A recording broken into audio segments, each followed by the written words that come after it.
ฮัลโหลมื้อนี้เป็นมื้อวันที่25เดือน11ปี2024ตัวนี้แม่นเดินบินวัดไตอยู่เวียงจันทน์วัดไตสีไข่อยู่เวียงจันทน์เวลานี้เรากำลังสิเข้ามาเช็คอินเพื่อกลับคืนเมืองประเทศอเมริกาพร้อมทั้งครอบครัวอันนี้เราถ่ายอยู่ทางนอกที่เป็นเดินบินวัดไตตอนนี้เวลา11 โมง15ตอนเช้าแล้วเขาก็สิถ่ายเข้าไปข้างในอีกวันนี้นะ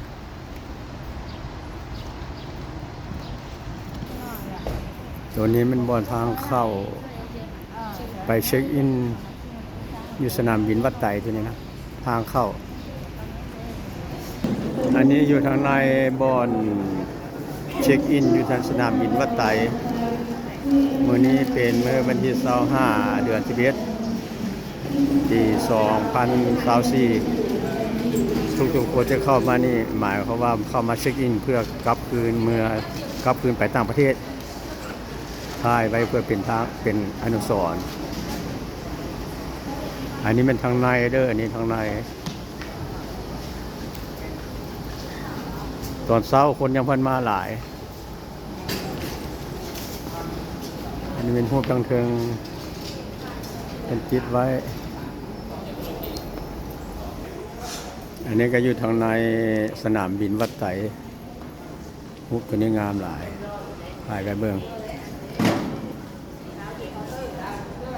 งาม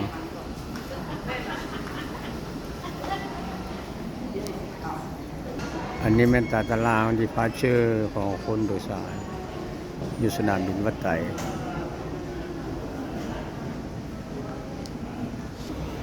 อันนี้เป็นทางออกไปหาตัวเมืองออกไปหาวัดไตสีไฟอันนี้มันเป็นป้ายบริการอาหารใครอยากสร้างบริการอาหารแบบนี้ก็มาสร้างอยู่นี่ตัวนี้เป็นอาคารผู้โดยสารเข้าไปข้างในนี่มีแต่บ่อนขายน้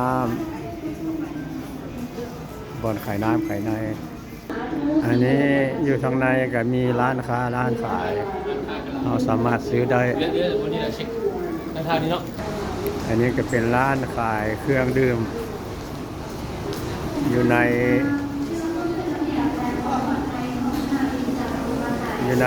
บ่อนนั้นมาเช็คอินเช็คเอาท์เนี่ยแหละมีคนหลายตัวนี้ก็เป็นร้านค้าอยู่ในบ่อนสนามบินแล้วตัวนี้ก็เป็นบ่อนสนามบินที่ทางในจับทั้งตัวใดเป็นตัวใดเด้อแต่ถ่ายไว้เพื่อเอาไว้เบิ่งมีแต่คนกับคนตัวนี้แม่นบ่อนบริการซื้อปีตัวนั้นเป็นทางออกตัวนี้ก็เป็นบ่อนขายของอยู่ในฮะนะตัวนี้เป็นลิฟต์ขึ้นชั้น2ชั้น3ของเดินบินมาขึ้นลิฟต์อยู่นี่ต่อไปร้านตัวนี้เป็นร้านแม็กซิมร้านขายของอยู่ในสนามบินตัวนี้ก็มีแต่ร้านขายของทั้งหมดตัวนี้นะอยู่ในสนามบินงามหลายอันนี้มันขั้นใดขึ้นไปชั้น2ของสนามบินอันนี้คนเพิ่นมานั่งท่าสิขึ้นเครื่องบิน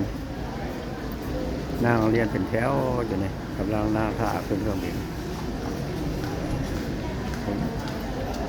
มีเทิงเพิ่งจะเป็นคุณท่านหลวงตัวนี้มันขั้นใดขึ้นไปชั้น2ได้ก็เป็นขั้นใดเลื่อนขึ้นไปชั้น2คนละตัวนี้ขั้นใดย่างลงย่างขึ้นตัวนี้อยู่คนละฟ้า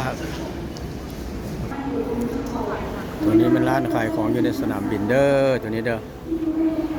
มีคนมาหลากหลาย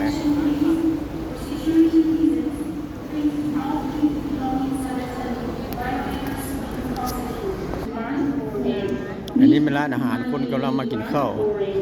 เพื่อเตรียมตัวขึ้นเครื่องบินอยู่ในสนามบินวัดไตอันนั้นเป็นทางในบ่อนเช็คอินทางในแต่ว่าเดี๋ยวนี้เพิ่นยังเปิดกว้างหลาย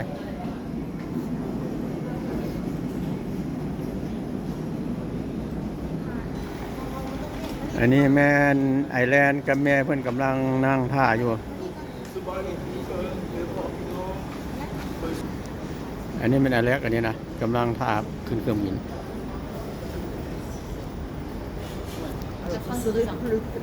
อันนี้มันคันไดเลื่อนขึ้นชั้น2ชั้น3ตัวนี้บ่แม่นคันไดเลื่อนตัวนี้หั่นคันไดย่างขึ้นเองไอ้ตัวนี้นะแล้วอยู่คนละฝากแม่นคันไดเลื่อนใส่ตัวใดก็ได้คุณกำลังรอขึ้นเครื่องบินอยู่ในสนามบินนี่มันก็ยังมีธนาคารบ่อนแตกเงินชื่อว่าธนาคารพงสวรรค์ธนาคารพงสวรรค์แบงค์พงสวรรค์แบงค์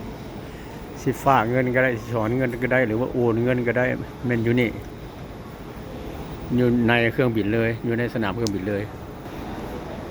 ต่อจากธนาคารพงสวรรค์แบงค์แล้วก็ยังมีธนาคารแอสที่จำกัดตัวนี้ก็แลกเปลี่ยนเงินตราต่างประเทศฝากหรือถอนหรือเปิดบัญชีก็อยู่นี่เลยแล้วก็มีร้านค้าขายแหวนขายอย่างซื้อร้านค้าชื่อว่าแม็กซิม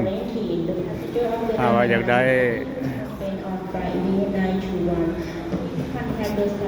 ปกแขนบ่หรือว่าต่างบ่หรือว่า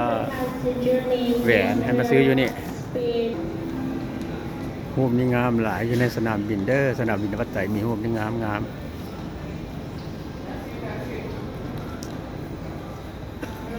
เดี๋ยวต่อจากนั้นก็ยังมีคนมารอท่าขึ้นเครื่องบินหลายคนอยู่แถวนี้นะอยู่ทางสุดเบื้องซ้ายของในบนสนามบินนี่นะมีห้องน้ำผู้หญิงผู้ชายแล้วก็มีร้านขายเครื่องดื่มชื่อว่าร้านเกาจีคาเฟ่หรือว่าร้านเดรี่ควีนมากินกาแฟอยู่นี่ผู้ใดมากินกาแฟก็มากินอยู่นี่เด้อ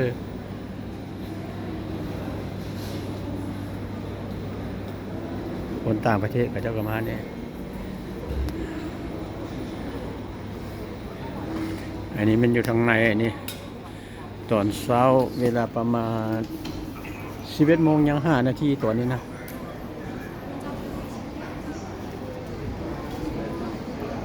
ถ่ายไว้เบิ่งตอนเมื่ออเมริกาก็ได้เบิ่งตัวนี้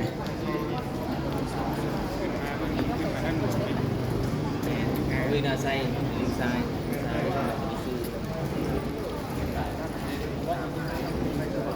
ไปกระถ่ายพุ่นละ